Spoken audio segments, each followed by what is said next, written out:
Hi friends, please subscribe to Amravati Media and press the bell icon for more latest updates. ఈ విషయంలో చంద్రబాబు కంటే జగన్ చాలా better.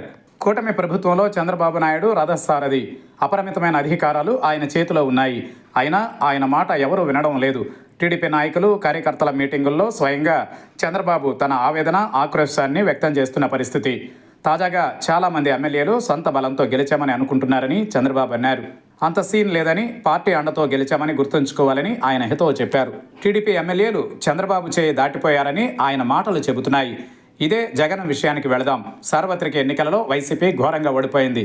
కేవలం 11 assembly, 4 Lok Sabha స్థానాలలో మాత్రమే వైసీపీ గెలుపొందింది. కనీసం ప్రతిపక్ష హోదాను కూడా దక్కించుకోలేని దయనీయ స్థితి. జగన్ చేతిలో ఎలాంటి అధికారం లేదు. భవిష్యత్ ఎలా ఉంటుందో తెలియదు. నిజానికి ఈ పార్టీకి వైసీపీ రాజకీయంగా ఉనికి లేకుండా పోవాల్సింది. అదేంటో గానీ ఎమ్మెల్యేల బలం లేదన్న మాటే గానీ ఇప్పటికీ వైసీపీ బలమైన పార్టీగా ప్రధానంగా టీడీపీ భావిస్తూ రాజకీయంగా ఉనికిపోతోంది. అధికారాన్ని మార్చాలని అనుకోవద్దని సీఎం చంద్రబాబు వైసీపీని దృష్టిలో పెట్టుకుని ప్రజలకు బహిరంగంగా విన్నవించుకుంటున్నారు. వైసీపీ అంటే ఏ మూలో చంద్రబాబుకు భయం ఉందని ఆయన మాటలే చెబుతున్నాయి. 164 సీట్లున్న కూటమికి సారథ్యం వహిస్తున్న చంద్రబాబులో భయాన్ని చూడొచ్చు. అలాగే పార్టీలోనూ ప్రభుత్వంలోనూ ఆయన మాట వెనకపోవడాన్ని గుర్తించొచ్చు. కానీ వైఎస్ జగన్ మాటే శిలాశాసనం. జగన్ గీత గీస్తే దాటేందుకు ఏ ఒక్క వైసీపీ నాయకుడు సాహసించరు. ఎన్నికలలో ఘోరంగా ఓడిపోయిన వైసీపీ అధినేత ఇప్పటికీ అత్యంత శక్తివంతమైన అధ్యక్షుడిగా కొనసాగుతున్నారు.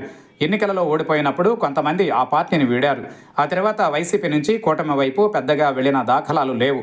వైఎస్ జగన్కు వ్యతిరేకంగా వైసీపీ నాయకులెవరూ మాట్లాడడానికి సాహసింపరు. అలాగే పార్టీలో గొడవలు, బజారుకెక్కి తిట్టుకోవడాలు అసలు కనిపించవు. ఇదంతా వైఎస్ జగన్కు పార్టీపై అపారమైన పట్టును సూచిస్తున్నాయి. పార్టీని ధిక్కరిస్తే అదే వైసీపీలో చివరి రోజు. వ్యక్తుల కంటే పార్టీనే సుప్రీమని వైఎస్ జగన్ తన చర్యల ద్వారా స్పష్టమైన హెచ్చరికల్ని, సంకేతాలని పంపారు. అందుకే వైసీపీలో తిట్టుకోవడాలు, కొట్టుకోవడాలు చాలా తక్కువ.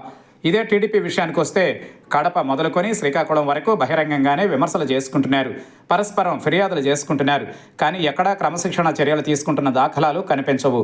అందుకే పార్టీలో విభేదాలు, కుమ్ములాటలు పెరగడమే తప్ప తగ్గేదేలే అని నాయకులు తమ చర్యల ద్వారా చెబుతున్నారు. చంద్రబాబు రాజకీయ అనుభవం అంత వయసున్న వైఎస్ జగన్ పార్టీపై పట్టు కలిగి ఉన్నారు. కానీ చంద్రబాబే టీడీపీలో కుమ్మలాటల్ని కట్టడి చేయలేక క్రమశిక్షణ కమిటీ పేరుతో కాలయాపన చేస్తున్నారు. ఇదే జగన్, చంద్రబాబుకు వాళ్ళ పార్టీలపై పట్టును తెలియజేస్తున్నాయి. చంద్రబాబుతో పోల్చితే పార్టీపై పట్టు విషయంలో జగన్కే ఎక్కువ మార్కులు. చంద్రబాబు మొహమాటం, భయం టీడీపీలో నెమ్మదిగా పట్టు సన్నగిల్లేలా చేస్తున్నాయి.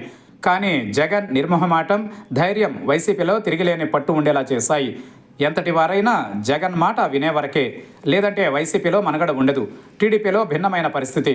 ఇందుకు కేసినేని చిన్ని, కొలికిపడి శ్రీనివాసరావు ఉదంతమే నిలువెత్తు నిదర్శనం.